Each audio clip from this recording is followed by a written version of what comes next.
Good day, YouTube, and welcome to another episode of the Albino Rhino beer review. We're looking at a beer that was picked up for me by my buddy Randwolf. Thank you very much, Randwolf. This is Farnham Ale and Lagers number 12. And number 12 is the Hefeweizen.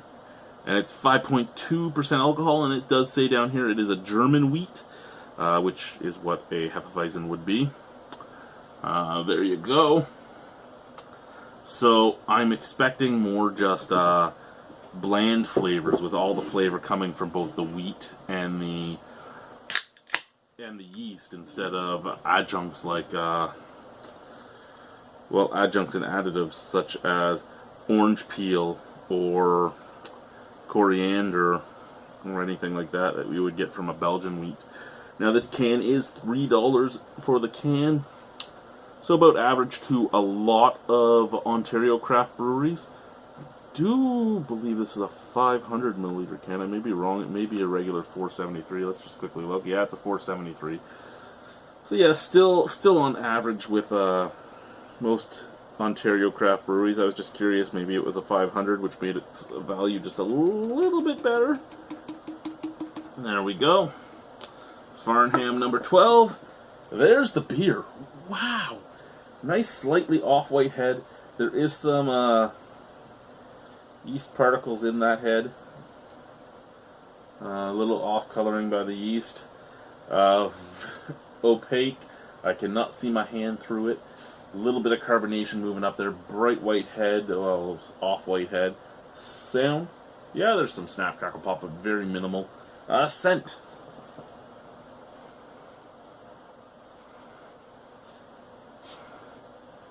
Just a little bit of yeast and a little bit of banana off the nose of the beer, out of the glass, out of the can.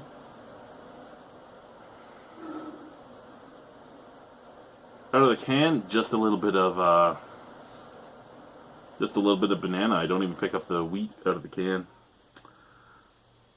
Oh, it's 12 IBU.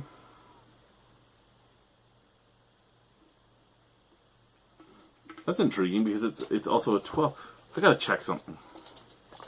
This is one I reviewed a day or so ago.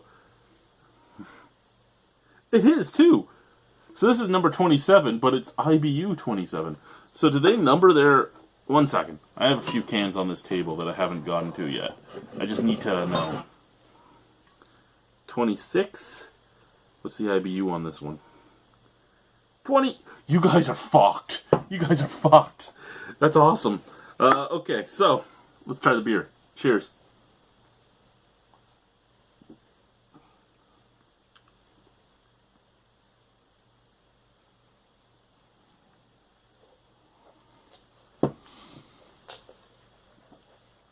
Okay, so as a hef, medium bodied, should be at least medium bodied. It is at least medium bodied.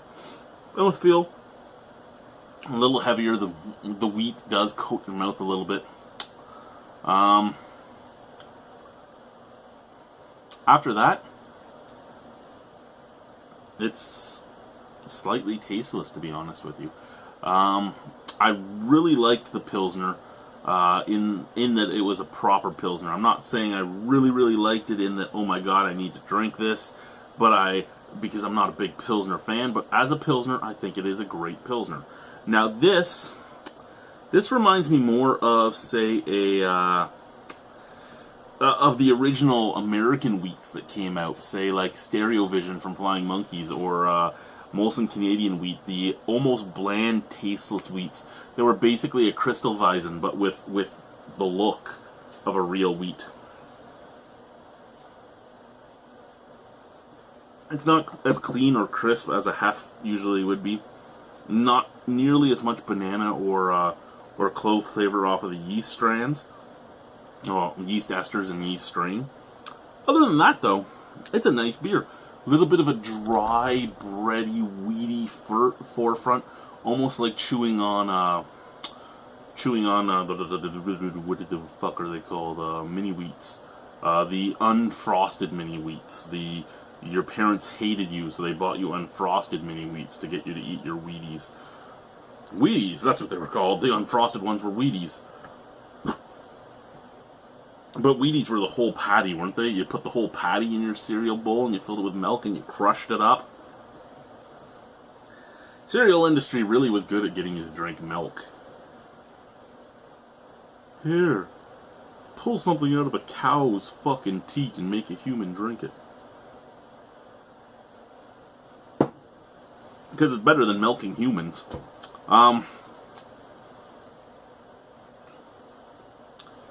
It's not a bad beer. It's not a bad beer at all. I mean, if you just want a drinking beer, and this is my 4th beer from the box that Randy sent me of the 12 beers, and they've all been solid beers in that if you just want a drinking beer, they work for you. And this would work as well as just a drinking beer. Is it great? I don't actually think it's a great hef. I don't even think it's a good hef per se. I think it's an acceptable hef. And I know if this brewery doesn't know me, or if somebody is a big fan of this brewery, they're going to get angry, and that's okay. You can rant on rave all you want, as long as you understand that we can all have differing opinions. I understand we can have all differing opinions. I understand you could love this beer. I don't. I think it's an acceptable beer. I think there's a lot better hefs out there. But at $3 a can for a craft hef, it's not bad. It doesn't taste bad. I don't have it cold. I don't drink my beer cold. I do have a European upbringing. I drink my beer basement temperature, cellar temperature, if you will. And that's what this is. And at this, there's no faults in it. There's nothing wrong with it. It's just not all that flavorful. And the hef isn't supposed to be all that flavorful. But it's just not as crisp, clean, and flavorful as a normal hef would be. Again, I'm not really picking up much banana off the yeast. I'm not picking up any cloves off the yeast. Both of those are fine. I'm basically picking up bready wheatiness and a little bit of like a dirty hoppiness on the back end. And again, that's perfectly fine.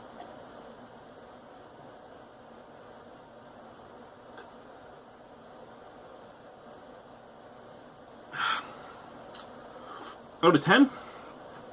Probably a 6.5. You know what? I'll give it a 0.5 because there's nothing at all about this beer I don't like. It's just